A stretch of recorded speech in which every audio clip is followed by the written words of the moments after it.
The studio lights beamed down brightly as Morris Day, the legendary frontman of the time, strutted onto the set of the Jennifer Hudson Show, his signature cool demeanor intact, dressed in a sharp suit that echoed his funky 80s style, complete with a fedora tilted just so, and the audience erupted in cheers, clapping wildly for the icon whose hits like Jungle Love and The Bird had defined an era. But little did they know that this appearance would turn into one of the most talked about moments in daytime TV history, as Jennifer Hudson, the host with her powerhouse voice and warm smile, welcomed him with open arms, hugging him tightly and expressing her admiration for his contributions to music, especially his collaborations with Prince, and Morris smiled broadly, thanking her and settling into the plush chair, ready to reminisce about the good old days. But as the conversation began, Jennifer dove right in, asking about his early days in Minneapolis, how he met Prince, and the formation of the time. And Morris shared stories of jamming sessions in basements, the rivalry that fueled their creativity, and how Prince's genius pushed everyone to new heights. But then Jennifer, ever the probing interviewer, shifted gears, bringing up the more contentious aspects of their relationship, like the disputes over song credits and the fallout after Purple Rain, and Morris's expression changed slightly, his easy laugh fading as he defended his role, emphasizing that he was more than just a sidekick, that the time had its own identity, and Jennifer nodded empathetically, but pressed on, mentioning recent interviews where others had claimed Prince controlled everything, including Morris's career moves. And that's when the tension started to build, with Morris leaning forward, his voice rising just a bit, saying that people didn't understand the dynamics, that Prince was a brother, but also a taskmaster. And the audience sensed the shift, murmuring softly, as Jennifer tried to steer back to lighter topics, like his solo career and new projects. But Morris wasn't having it, feeling like the interview was turning into an interrogation about old wounds. And he interrupted her, asking why they couldn't focus on the positive, on the music that brought joy to millions, rather than dredging up drama from decades ago. And Jennifer, surprised but composed, explained that fans wanted the full story, the real behind the scenes, and that's when Morris stood up abruptly, shaking his head, muttering that this wasn't what he signed up for. And the producers in the control room exchanged worried glances,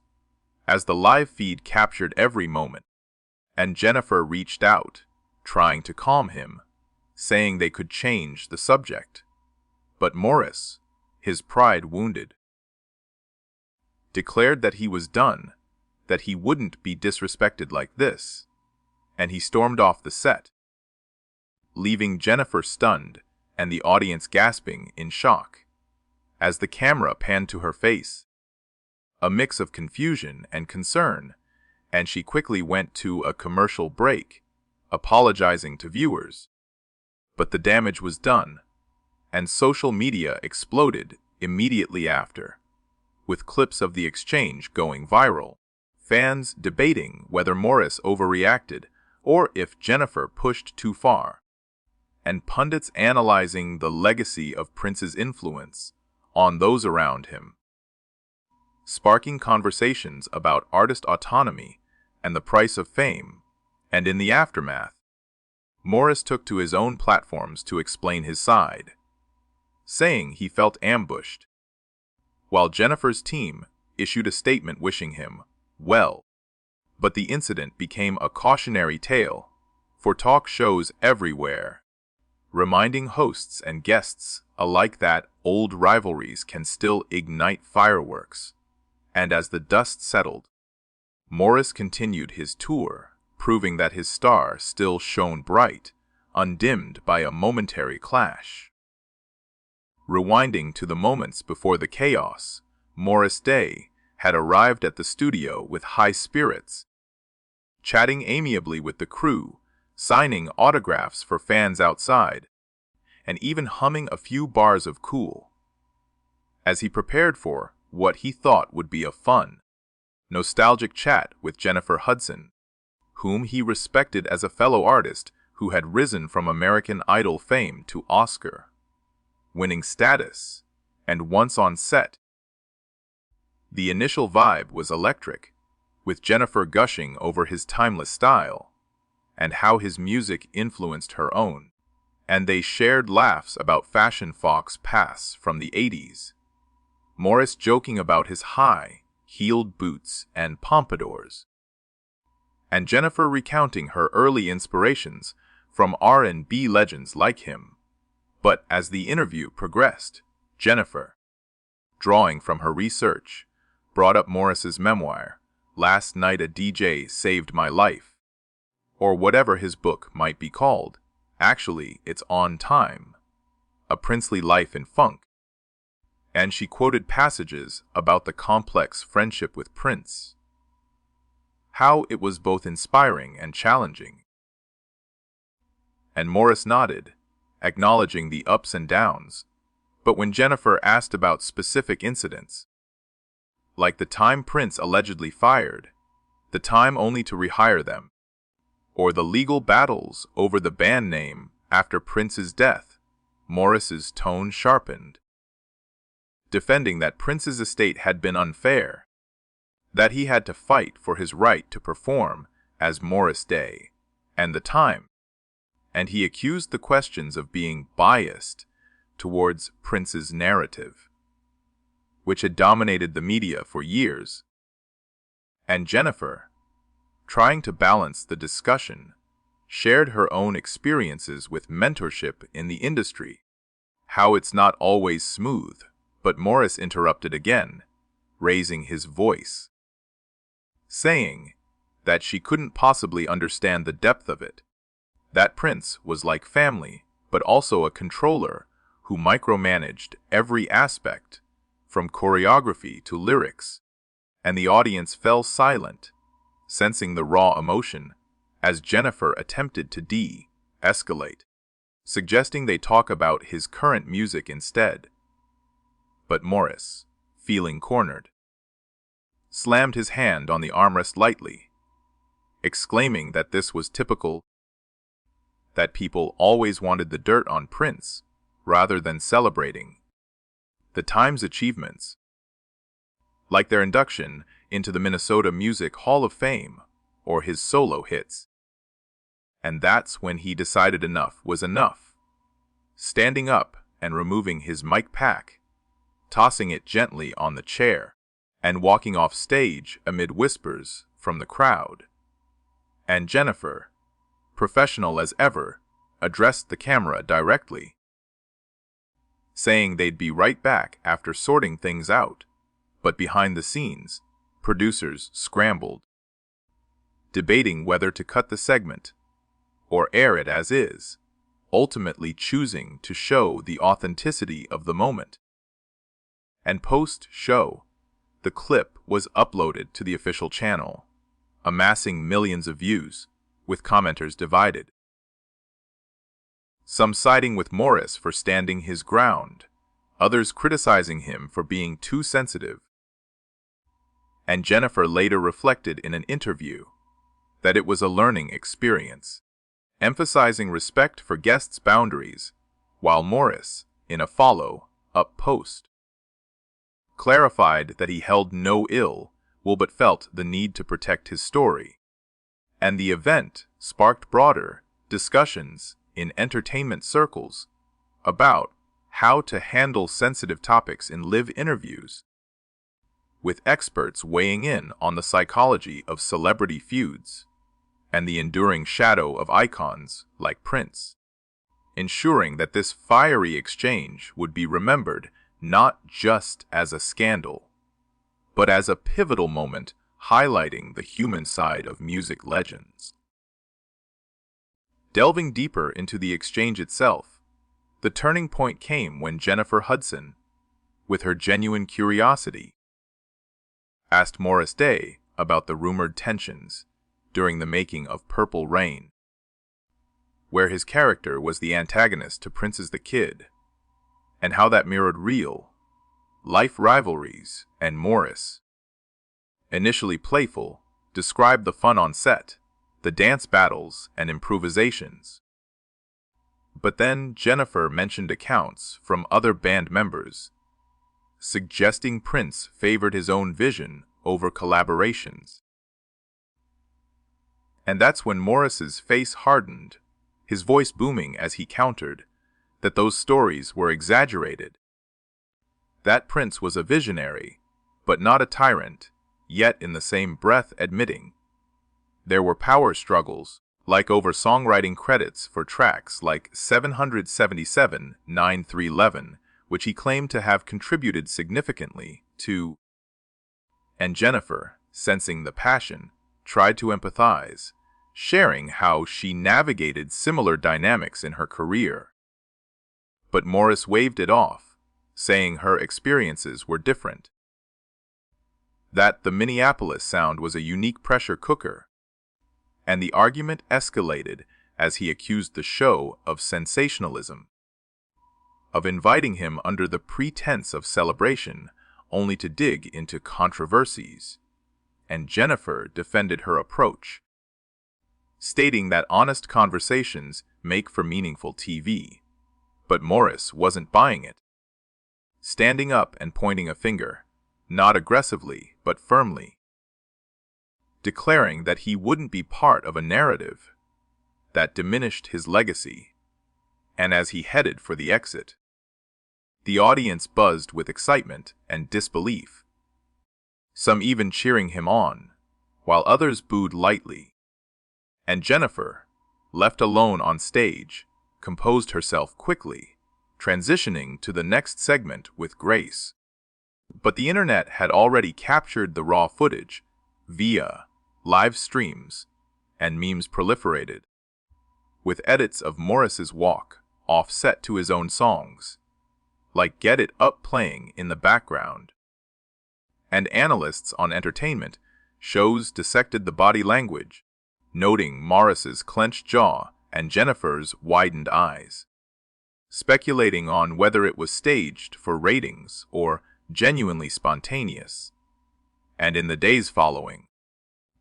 Morris appeared on other platforms to elaborate, explaining that the Prince questions triggered memories of lost opportunities and legal fees, while Jennifer's fans rallied around her, praising her poise under pressure. And the incident even boosted interest in Morris's music, with streams of the Times albums spiking, proving that controversy can revive careers. And broader implications emerged, with talk show hosts like Ellen's successors or The View panelists discussing how to balance probing questions with guest comfort. And music historians used it as a case study on the Prince empire's lasting impact, interviewing former associates who corroborated Morris's frustrations, ultimately turning what could have been a forgettable interview into a cultural touchstone that reignited debates about artistic control and posthumous legacies in the music industry. In the wake of the dramatic exit, the production team of the Jennifer Hudson Show faced immediate backlash and praise in equal measure, with some viewers accusing the host of insensitivity towards Morris Day's personal history with Prince, while others commended her for not shying away from tough topics that fans crave. And behind the curtains, Jennifer reportedly reached out to Morris via a personal call, apologizing if the questions crossed a line, though Morris still heated, declined to return to the show, but accepted the gesture. And public statements from both sides aimed to downplay the incident, with Jennifer's rep saying it was a passionate discussion among artists, and Morris posting on social media that he stands by his reaction but harbors no grudge. Yet the video clips continued to circulate, edited with dramatic music and slow motion effects, amplifying the fiery exchange where words like betrayal and control were thrown around. And celebrity commentators weighed in, from Wendy Williams' style gossips to more serious panels on BET, analyzing how race and power dynamics in the 80s music scene still resonate. And Morris used the momentum to promote his upcoming album or tour, teasing tracks that address his journey independently of Prince's shadow, and fans organized online petitions for a reconciliation episode, though unlikely, and the event drew parallels to other famous walk-offs, like Kanye on various shows, or even historical ones like Johnny Carson incidents, highlighting the volatile nature of live television,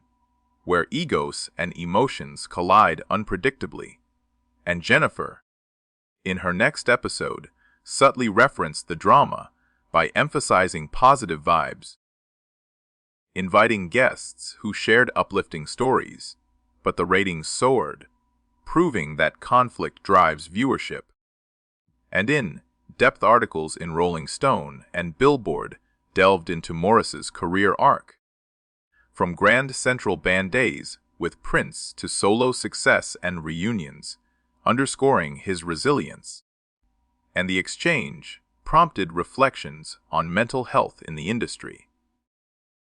with Morris later admitting in an interview that reliving past traumas on camera can be overwhelming, advocating for better pre-interview agreements on sensitive subjects, and ultimately, the kicked-off moment became a badge of authenticity for Morris, reinforcing his image as a no-nonsense artist who won't be scripted, while Jennifer's show gained edgier cred, attracting more high-profile guests eager for real talk, turning a potential PR nightmare into a win for both parties in the long run. Exploring the cultural ripple effects, the Morris Day and Jennifer Hudson clash ignited a firestorm on social media platforms, with hashtags like Fate Morris Die Walkoff and Fad J Hud Drama trending worldwide as users shared reaction videos, stitching their own commentary on whether Morris was justified in his outburst, or if Jennifer was just doing her job as a host. And influencers from the music community, like Questlove and other Prince alumni, chimed in with nuanced takes, acknowledging the complicated history while urging understanding. And parody accounts recreated the scene with exaggerated flair, boosting its meme status. And television critics reviewed the episode, rating it high for unscripted drama, but cautioning against exploiting guests' vulnerabilities. And in response, the Jennifer Hudson Show implemented subtle changes, like more thorough vetting of questions with guests' teams, to prevent future incidents, while Morris capitalized on the buzz by releasing a statement video, detailing his side with charisma, reiterating his respect for Prince, but insisting on his own narrative.